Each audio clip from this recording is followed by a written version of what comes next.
中选会将公告第一波的罢免案投票，这是7月2日。民进党各选区嘛开始在和罢免团体在升级选岗哦。另外，总统赖清德打算伫明仔载开始要启动团结国家10讲，第一场就伫咧礼拜的暗时。不过，因为这个时机哦上过敏感，嘛引起在野党的不满。也不过，总统府是强调，这个时间是强拄强，不是调工安排的。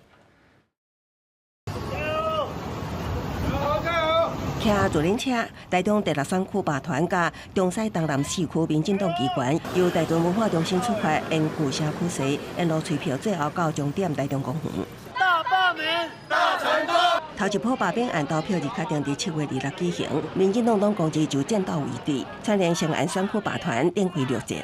726，站出来！北市民代甲罢团联手，8日透早徛伫街路宣讲，党部搁较规划7月起举办大型活动，希望推出同意罢免票。 看板的部分，还有空战的部分，还有陆战的部分，其实我们都尽全力的安排。那包括另外的一些大型的活动，我们现在目前都在陆续规划当中，为3届罢免来做准备。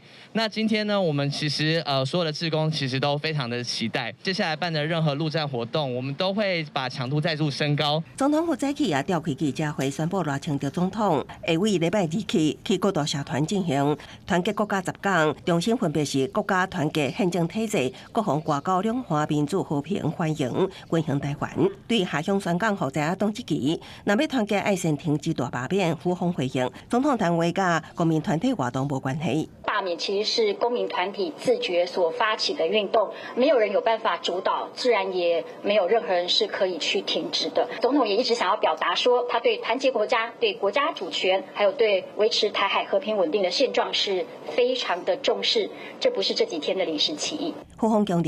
总统就任甲答但会重心一致，对外深化台湾甲世界连结，对内希望团结民众、调野国家，共同面对外来威胁。宣讲是受民间邀请，并不是调岗选择时间点。公司新闻采访报道。